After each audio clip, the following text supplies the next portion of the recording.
Welcome to the Health Well. So today's live Q&A session is about preparing for fibroid surgery, and I'm recording this so it will be available for those who couldn't make it live. I'm really excited to be doing my very first LinkedIn Live. It's something that I hope that everyone will benefit from who is interested in this particular topic. So, a little bit about me. I'm a certified nutritional therapy practitioner from the UK, and I work primarily with women who have been diagnosed with uterine fibroids, and they are scheduled for surgery. They're scheduled for having their fibroids removed surgically. So that could be via an open myomectomy or laparoscopic myomectomy, or even robotic myomectomy. And a little bit more about me is that I'm also I used to be a fibroid sufferer. I got formally diagnosed 10 years ago. Time is really marching on. And from that point on, I started trying to understand why my particular body, it seems, was so welcoming to the rapid growth of fibroids. I don't know if I had fibroids before because I never had a checkup with a gynecologist using ultrasound. So maybe I had them before, but 2016 was the actual year that I was diagnosed, and I had my myomectomy operation to remove 18 large fibroids in 2019. So I'm nearly 6.5 years post at this point, and I'm a nutritional therapy practitioner who specializes in preparing women for surgery. And it's usually women who are kind of in the middle of their careers. They're high-performing women. They are very busy. They are raising families. They're managing households. They have a demanding career. And they're dealing with uterine fibroids on top of all of that. And so I think it's important to just note, I'm going to explain a few things that, well, first of all, I just want to tell you a little bit about nutritional therapy. So I'm a certified nutritional therapy practitioner with experience of working with uterine fibroids,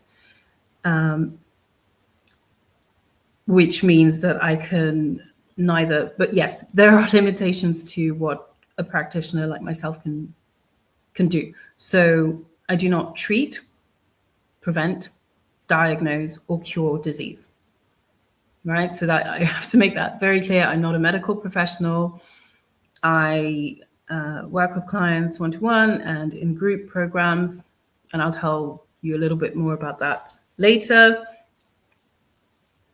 But I do not diagnose uterine fibroids. So when clients come to me, they already have a formal diagnosis.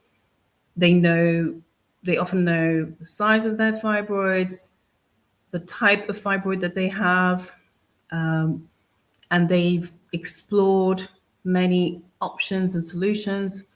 They've conducted the research, they've asked their friends and family, and usually spoken to a gynecologist at least, or a consultant, or an OBGYN, say if you're in the US, and they have decided that surgery is going to be their starting point. And I say it's going to be a starting point because surgery is often not the be-all and end-all.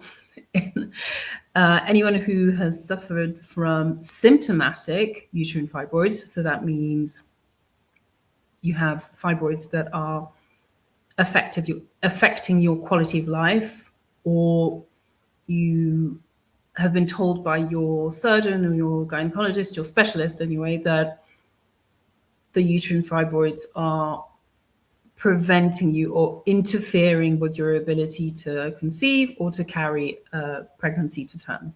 So it's usually a hurdle in the way, whichever way you want to look at it. So according to the NHS website, the National Health Service website in the UK, only 1 in 3 women with uterine fibroids actually experiences issues with because of their fibroids, right? So it could be lower back pain, it could be pelvic pain, discomfort, it could be heavy periods. There are many signs that can indicate that are associated with the presence of fibroids, uterine fibroids in the womb, in or on or off the womb even, because there are fibroids that are pedunculated. Anyway, I'm not going to go much into the detail of the types of fibroids, the size. Again, just have to reiterate, I'm a nutritional therapy practitioner, so I help women address lifestyle, sleep, stress management, and exercise and environmental factors. Those all come under lifestyle factors, and nutritional factors. So eating style, digestion, elimination, and if you want to get into the detail of it, specifically constipation, and even chronic constipation, as well as blood sugar balance, hormonal balance, and hydration. Yeah, so I, like most NTPs, it's nutritional therapy for short, is the acronym that we use. Like most NTPs, I will conduct a consultation process which is tailored to the individual. And it is a lengthy process. It's a deep dive into lifestyle, nutrition, the context of that person within their environment. And that pretty much is the roadmap for the consultation and the transformation from getting, from knowing that they have a formal diagnosis and a surgery date, to how to prepare efficiently and strategically for a major operation like myomectomy, which is fibroid removal, surgical fibroid removal, that is. And there are different types of myomectomy surgery. I won't go into a great amount of detail about that. That might be in another session, because the women and the clients that I have already, they've done their homework, and they usually know whether it's going to be an open myomectomy, which means that there's an incision or a number of incisions, or whether it's going to be laparoscopic, or whether it's going to be a robotic myomectomy. And more often than not, it's their first surgery.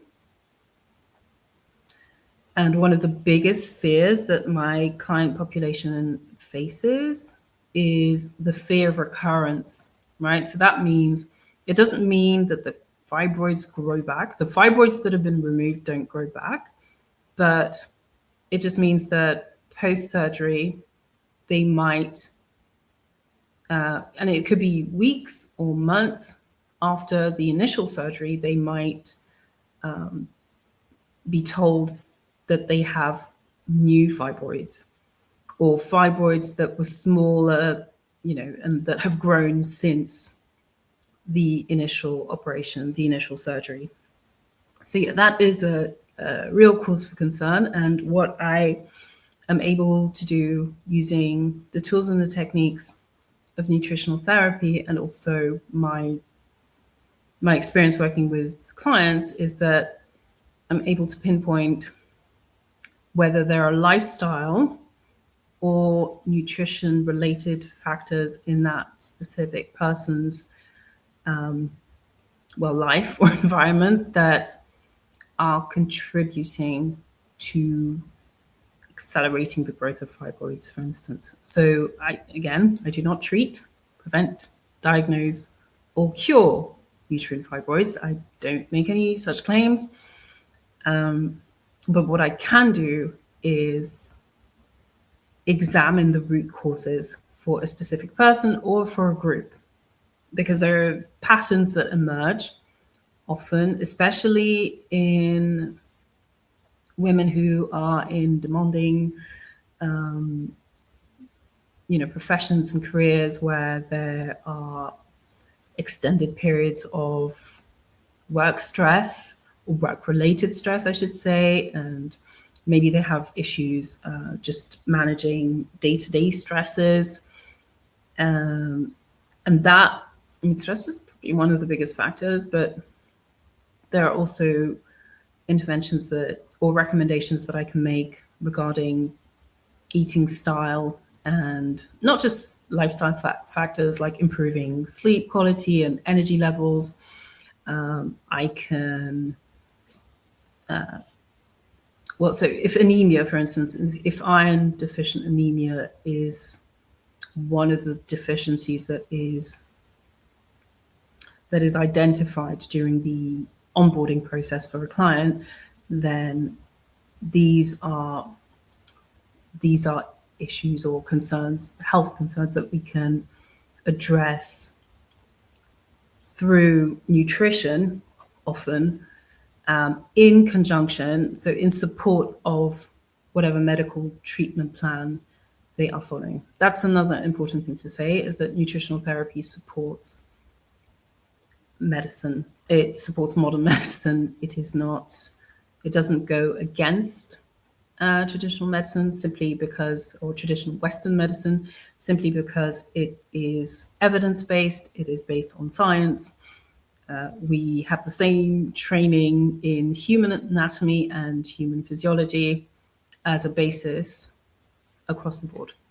So we just focus on the digestive function on the basis that, and we're working on the basis actually, that if the human body is functioning optimally and it is given the right building blocks, then it will be able to heal.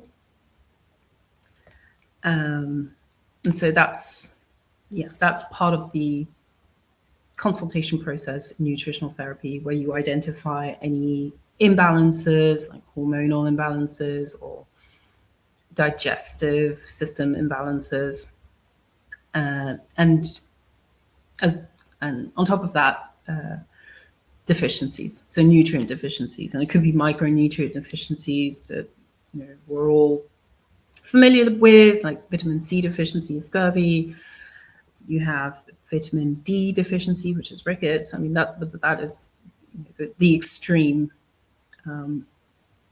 It's on the spectrum, right? So you can be mildly vitamin D deficient, or you can be extremely vitamin D deficient, and then you obviously have iron deficiency, anemia as well, which can be common it's common in women who have uterine fibroids and heavy periods. Okay,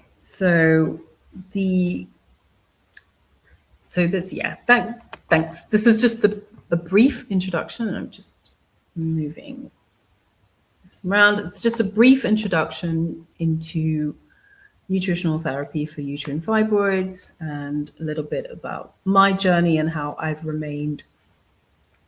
So I'm nearly 6.5 years post myomectomy, and in that surgery, my surgeon removed 18 uterine fibroids, and that's why the thumbnail for this talk is a woman holding up a grapefruit and a plum.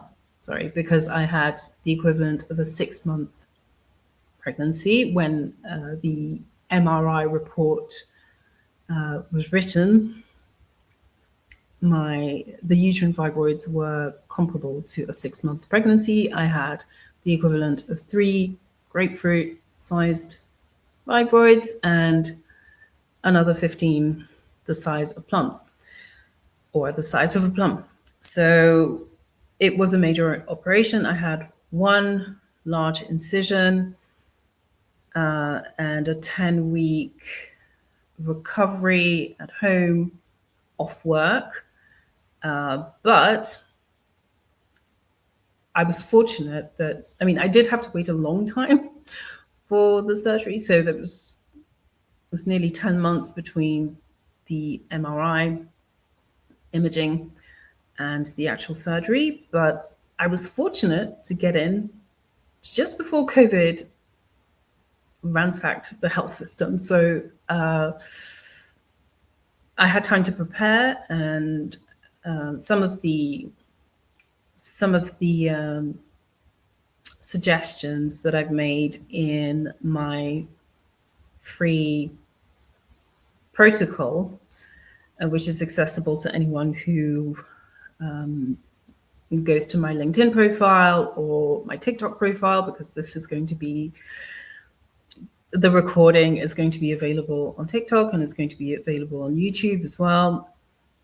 So anyone who has access to that, my social media accounts, will be able to download the free protocol, which just sets you on a path to understand what lifestyle and nutritional factors in your life might be contributing to the growth of uterine fibroids that are actually symptomatic, that are actually causing unpleasant symptoms. Now, this seminar really is, this live Q&A session is actually, it's going to be more of a seminar, because I'm not seeing any questions. So yeah, it'll probably be a little bit shorter than I had planned, but this is, from my perspective, it's fine, because so from my perspective, it's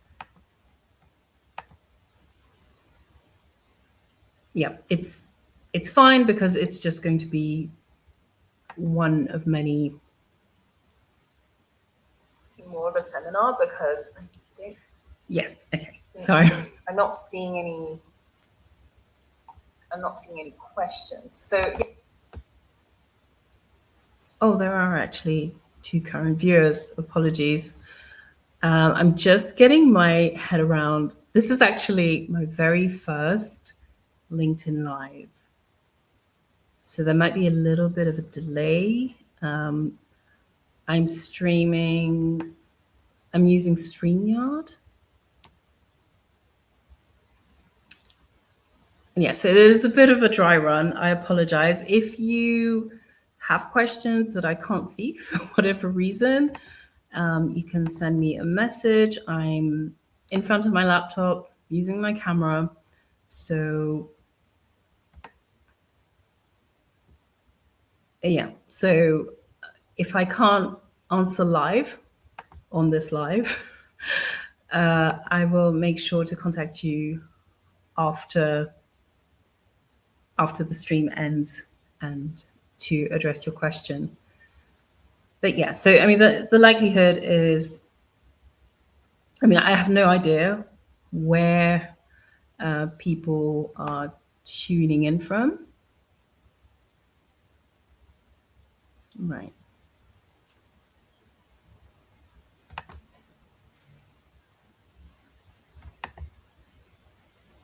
Okay, so I'm not sure. What I did plan on doing, which I am going to do now, is that I did plan on responding to questions that I've had online. So on TikTok, on Reddit, one of the questions that I had under one of my videos, which was actually, it was about elimination, waste elimination in the body, and how important it is. It's one of the tips in the protocol.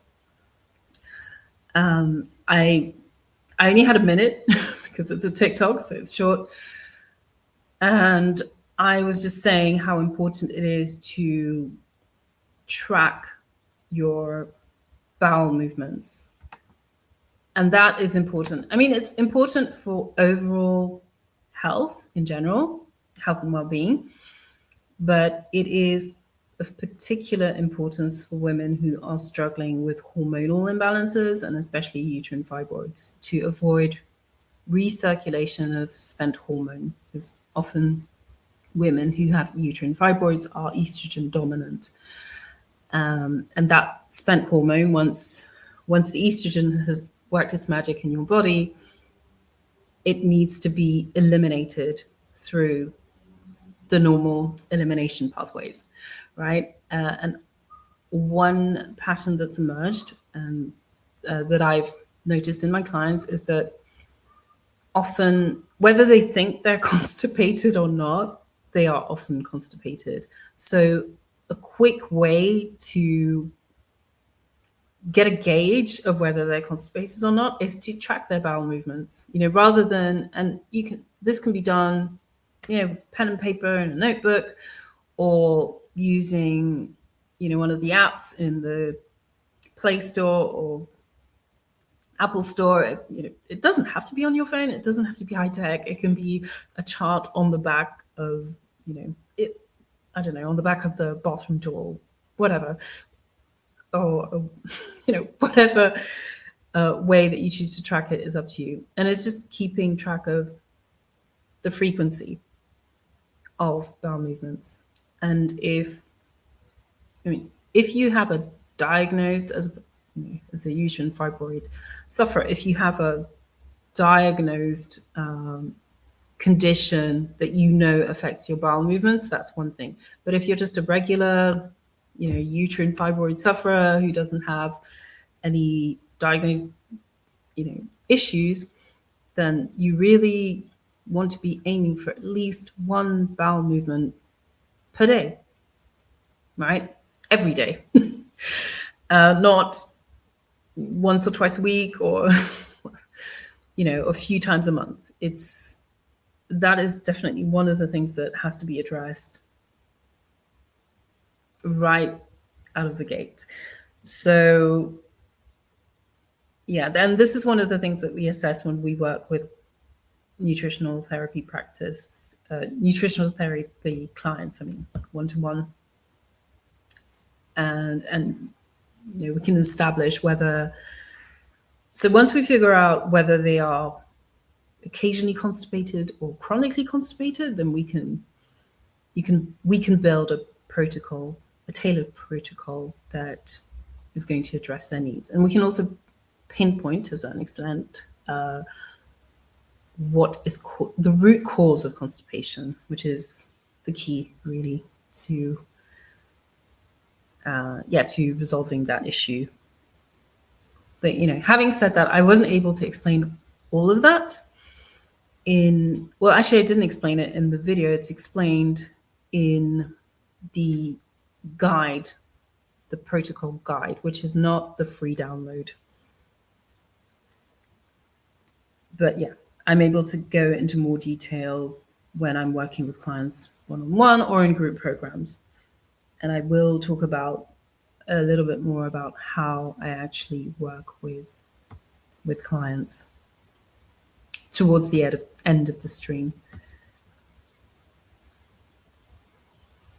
Okay, so the next point I wanted to make was, it's actually about how a practitioner working with a client is very different from, say, working with for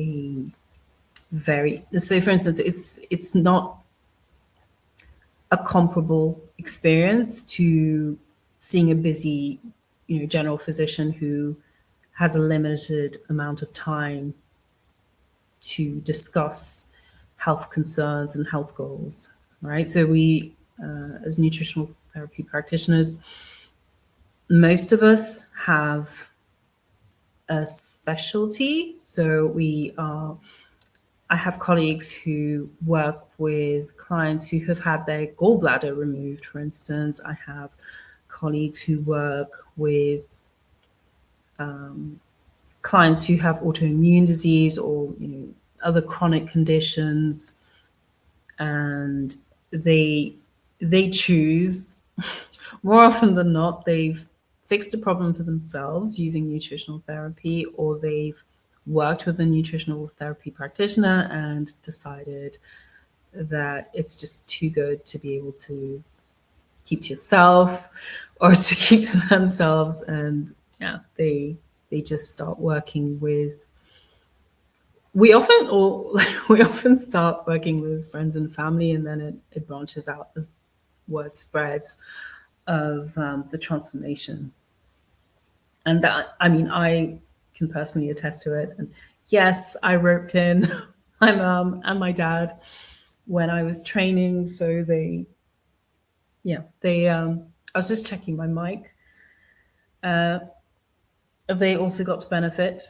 And my father has a chronic condition, and they're both in their late 70s. Oh no, technically my mum is already in her 80s, and my dad is in his late 70s.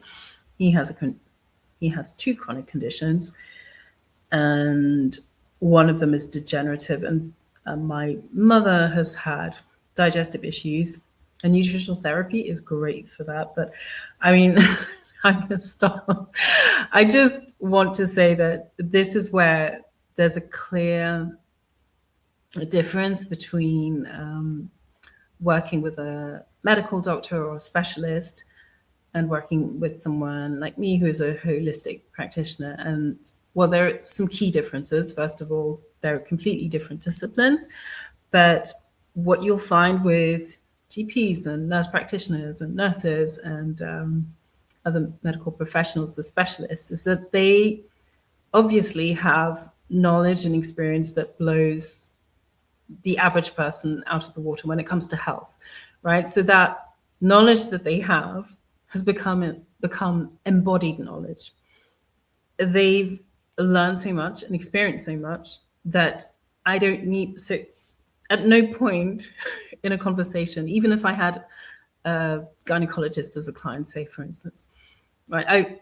If I started telling them, oh, you need to make sure that you are adequately hydrated so that your digestion works more efficiently or effectively. It's not the kind of conversation that I could have with them, because they've known that by the time they're halfway through their career. They've probably known it for longer than I've been alive, right? So there's no point. So yes, so my webinar is set to really educate. So yes, it is for educational purposes, and it's not for medical professionals. This is not aimed at medical professionals who could probably teach me a lot more, right? This is aimed at people who it's just the average member of the public who has probably got most of what they know in terms of lifestyle and nutrition from the media or blogs or ChatGPT now. And the knowledge gap is one thing, but what we are able to do as practitioners is that because we have experience of working with clients, clinical experience, we have moved beyond the knowledge stage, the kind of, is that we are able to effect a transformation for our clients because we have embodied knowledge and we have closed that implementation gap, often for ourselves and for the clients that we've worked with. And so that is the expertise that you're purchasing when you work with a practitioner. And in addition to that, we have a very deep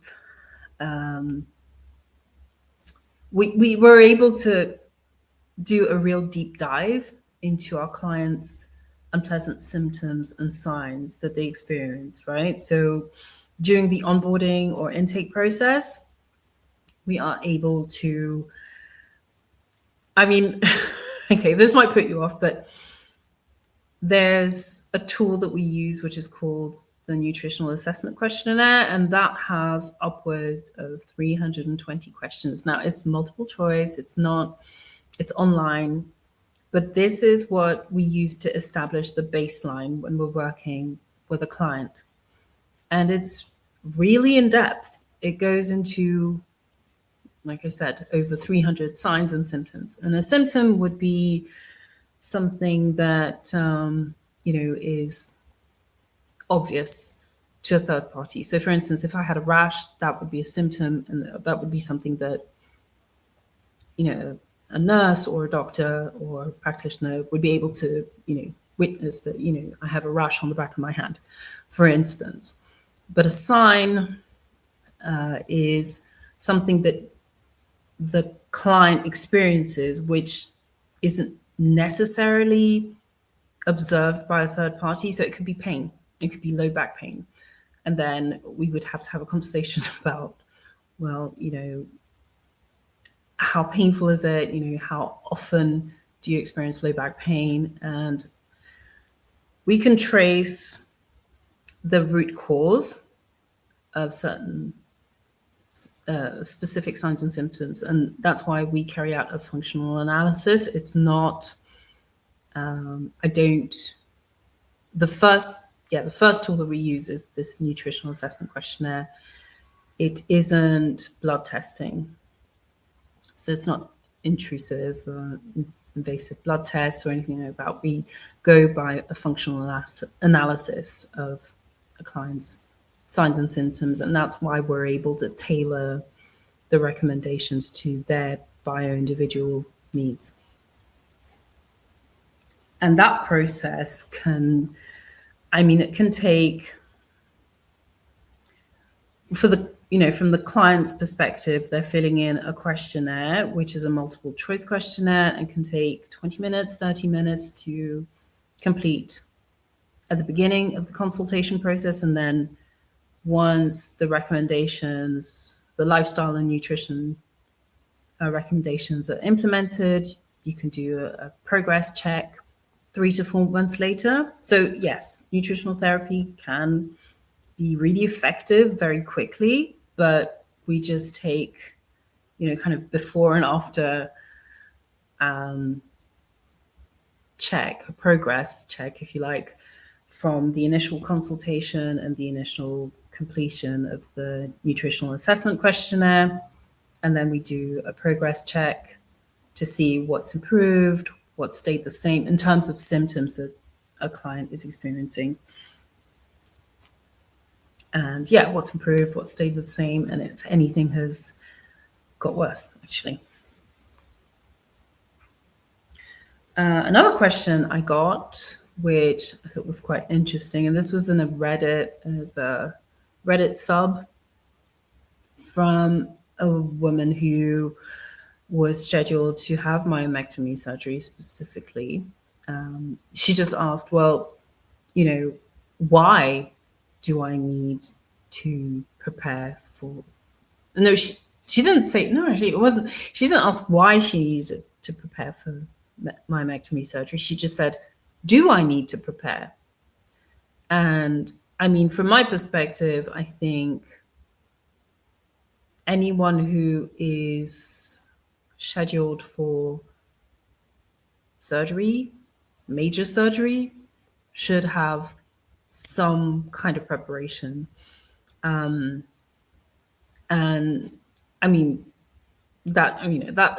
was my personal opinion before I became a nutritional therapy practitioner as well. So it's just like, it is, surgery is a trauma to the body.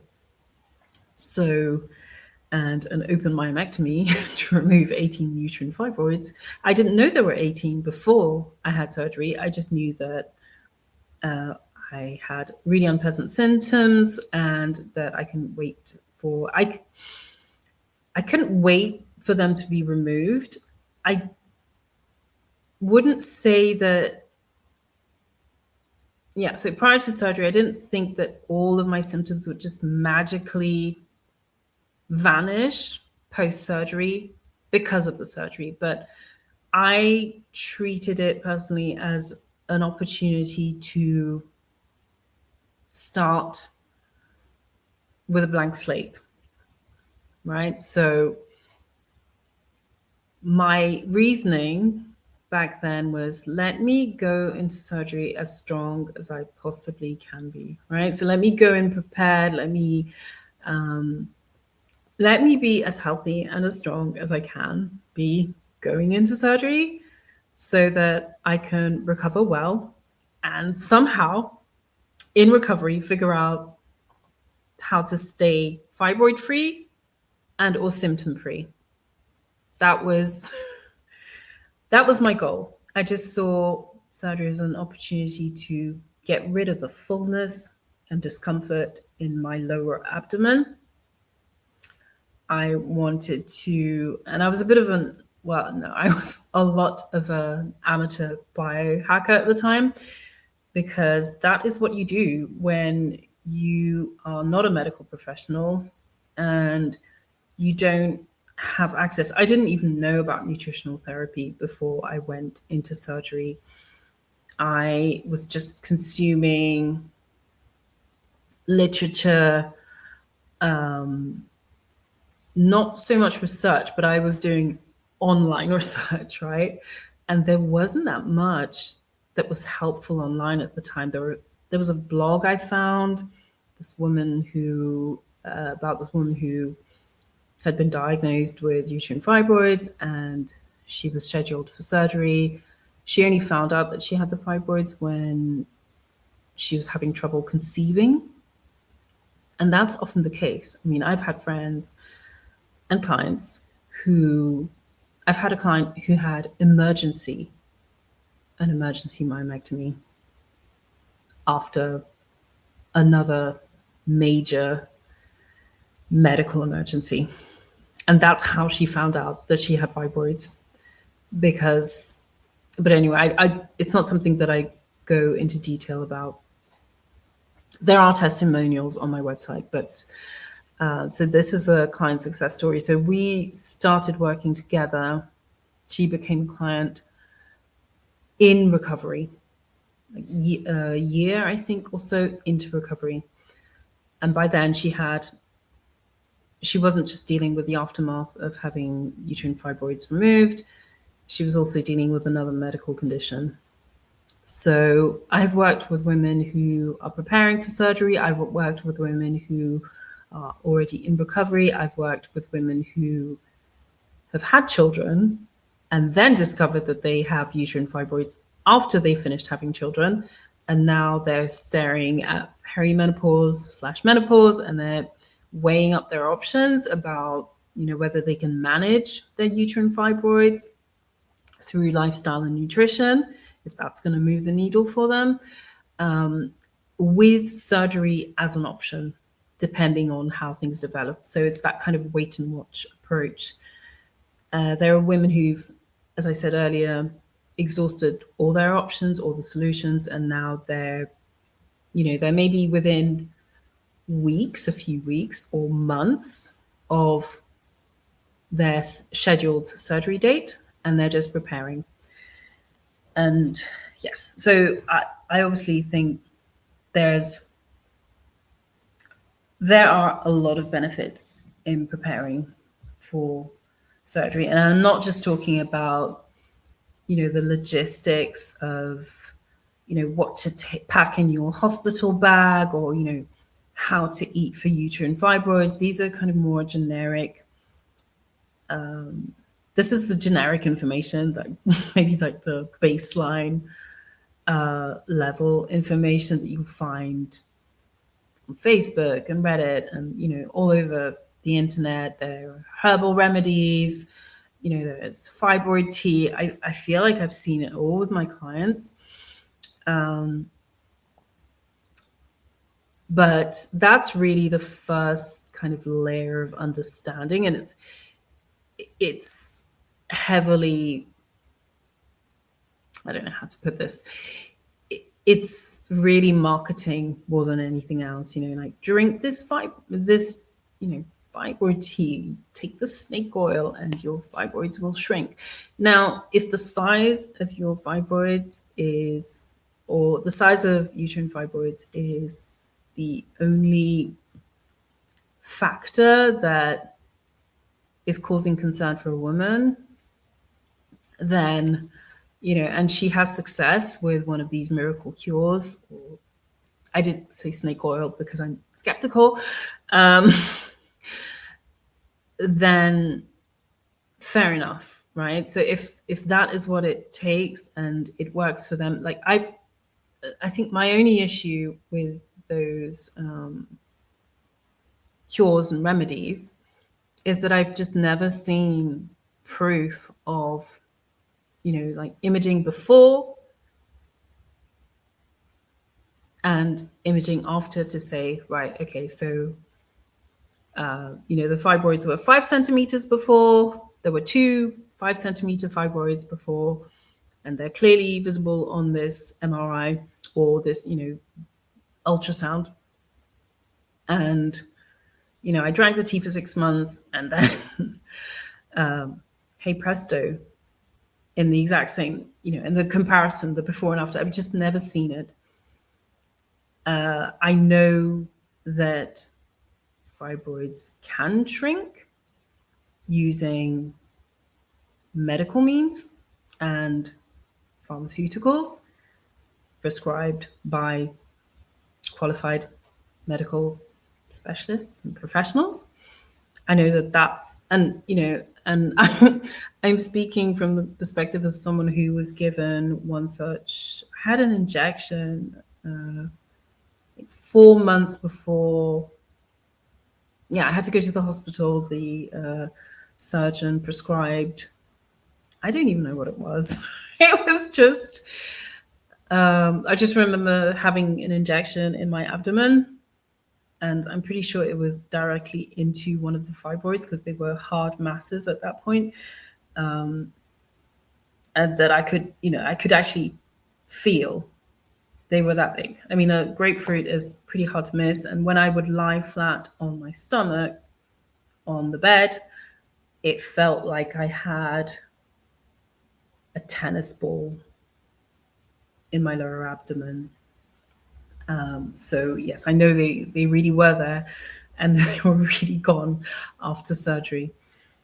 Now, so I never found that miracle cure. I never had that miracle tea. And I can recommend supplements to support specific concerns. As a nutritional therapy practitioner, that's something that we do. It's part of the intake process. So I can recommend herbal supplements or dietary supplements to support digestion, for instance. That is something that, that's something that is really effective. And we always do a check. So when we get a new client, we not only do they have to do the nutritional assessment questionnaire, so they've got to complete that, but we then spend 2 to 3 hours doing a deep dive into their full medical history and the context within which they're living. So lifestyle, eating style, nutrition. We feed back the results from the nutritional assessment. And that can take 2 to 3 hours, and it could be spread over a couple of sessions. And there are common issues that we see. But again, it's not a diagnosis, but we can support them through that process. And it's called root cause analysis. And it's something that, that truly our clients just benefit from the luxury of having the time to spend with us, and we can work in conjunction with their medical team, the surgical team. So there is no friction, right? So it's never, there's no friction between lifestyle and nutrition recommendations and what the specialist or doctor has ordered. That's just it. I mean, and for my part, before so the very first time I had an ultrasound at the hospital as part of my treatment. So in the 3.5 years that led in the 3.5 years between my diagnosis and my actual surgery, the first step was an ultrasound. And when my GP surgery received the results of the ultrasound, my GP at the time prescribed constipation relief, I think it was.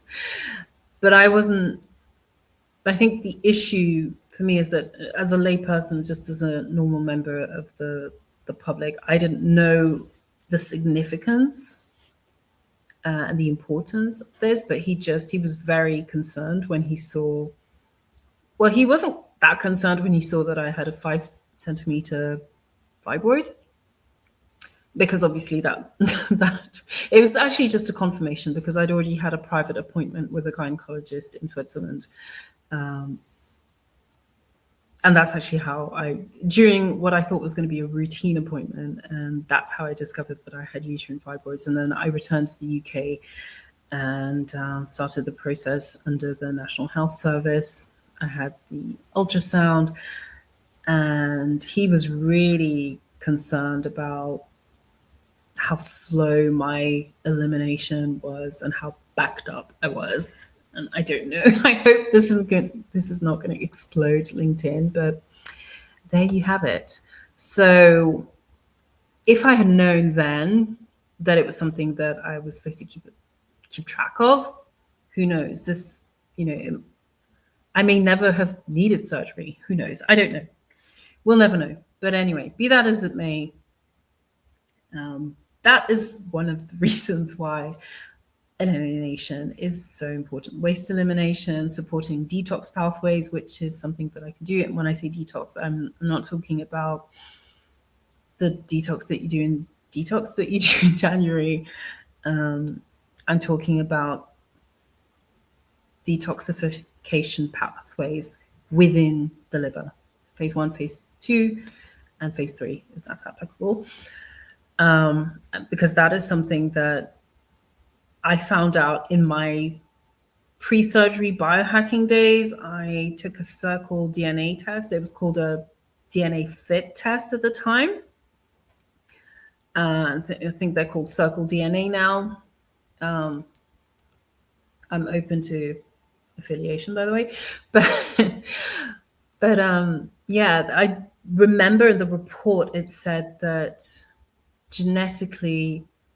I was genetically predisposed to poor phase 2 detoxification. And it's only when I studied nutritional therapy that I understood A, what that meant, and B, how to support that detox pathway, which is why my eating style, my eating plan, I should say, it's not really a plan at this point, because again, it's embodied knowledge at this point. So I don't sit there and write a meal plan out every week. I just know that I need to make sure that I have omega-3 in my diet, and that I need cruciferous and citrus, so cruciferous vegetables, broccoli, chard, cauliflower, cabbage, and that I also need citrus, vitamin C. And I prefer the food as medicine approach. And, comment down below if you think that's a controversial term, but because I'm 6 years post and I'm coming up to maybe 4 years. Yeah, I'm coming up about 3.5 years post my own protocol, if you like, my own consultation. I know what to do. I know what to eat to support different pathways. And I'm still my own client at this point. So I regularly check. There are things that I track. So I do track my bowel movements. There's an app on Android called, I think it's the Happy Diary. So I track on there and it sends reminders if it thinks that things are going awry. Yeah, so I know what to eat to support my health. And I know, but I also know how to help busy women, because this is not about me, right? Busy professional women on how to make that transition, because it can be overwhelming to have, depending on where your starting point is, that transformation you might start feeling the benefits of a nutritional therapy consultation, transformation within days or weeks, but the embedding of the lifestyle change can take months. And that's why my group program is 4 months long. So we have time to consult and then feedback and start implementing the changes that make sense. And for some women, if they're really busy, we might just start with hydration, the low-hanging fruit. It might just be that they have to track how much fluid they're taking in that is not caffeinated and that doesn't contain sugar. So we're really talking water, broth, herbal teas, etc. And some women are great with this. They start off, they can easily drink 4 pints of water. If they exercise and sweat a lot, then they'll drink more, and their hydration is adequate. But for some women, who are running on caffeine and fumes or pastries, then maybe it's a bigger change, and it takes support to be able to move through that change. Because it's one thing to know what to do, but it's quite another to implement it. And it's that implementation gap and also the support of a practitioner that is worth its weight in gold. Because it's the way I look at it, especially from a kind of biohacking perspective, is that it's optimizing my health in my 30s and my 40s will mean that I can enjoy a higher quality of life in my 60s and my 70s and my 80s, which is not the case unfortunately, it's not the case for a lot of people. By then, chronic conditions have set in. And even though nutritional therapy isn't about prevention, it's definitely, I think it's the first rung of the ladder when it comes to health optimization. And the campaign of the Nutritional Therapy Association, which is where I trained, is about preventing health outcomes that are addressable through lifestyle and nutrition. So my company's mission, my company is actually the Health Well NTP Limited, and this live stream is being hosted by my LinkedIn business page. My website is www.myomectomyprep.com. But all of this is available on the LinkedIn page for my business, the Health Well NTP Limited. The website, I'm on TikTok, YouTube at Nutritional Therapy for Myomectomy Prep. Where else? I have couple of Facebook groups and a couple of subreddits, but that's, yeah, I mean, that is really for people who are on the platform looking for specific information about fibroids, and they can contact me there, and I check it quite regularly. And yeah, and obviously I have a personal profile on LinkedIn as well, which is where I share this kind of information really for women who are kind of mid-career, usually very busy, in demanding roles, who are maybe starting to struggle with perimenopause, or they might even, I have had clients who are well into menopause and who are struggling with a different set of issues at this point. But this actually raises an important point, because when I first saw my GP after, so I saw my GP after the private appointment with the gynecologist, and came and brandished my my picture, I say picture, the imaging, the ultrasound imaging printout, which is murky at best. And okay, so my background, I do have a background in biomedical engineering, so that's why I talk about imaging, etc., like all of that. MRI is better, but it's more expensive. So I was brandishing this printout, and my GP took a look at it, and she said, "Oh my goodness, this is really poor quality." And she, tried to calm me down. She said, "Oh, don't worry. Yes, you have uterine fibroids now, but you're young. By menopause, it won't be an issue." And that is probably her experience. And I'm not saying that she's wrong. It's just that if you are in women's health and you have been in any type of forum, there's always an exception. So I have encountered, there's at least, so there's a hysterectomy subreddit, and there was a lady in there talking about how she was diagnosed with fibroids post-menopause when she thought she was done and dusted. So there are no hard and fast rules about this.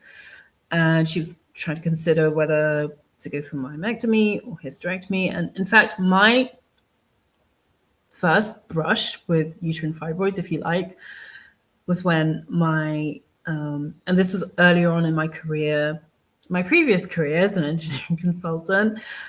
My mentor at the time, she was 37, and she was having women's health issues, and I guess we were close enough that she shared this with me, and she was having an absolutely awful time.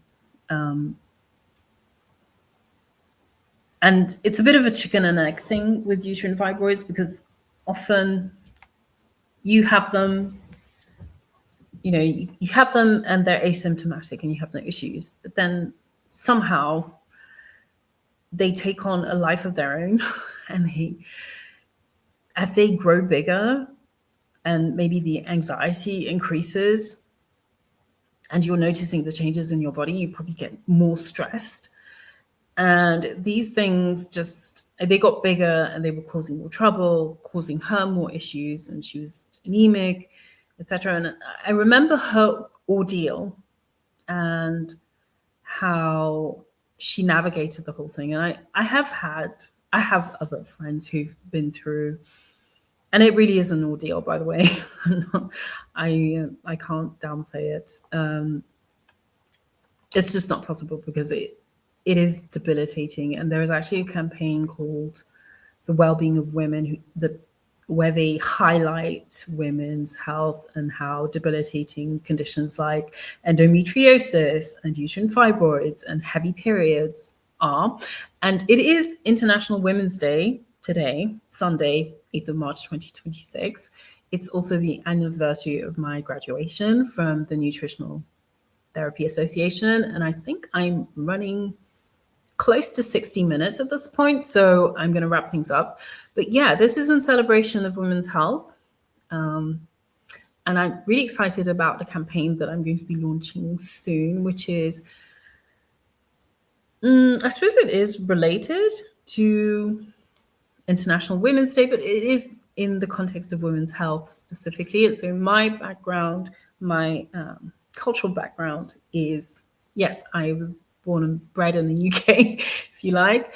But my background is West African.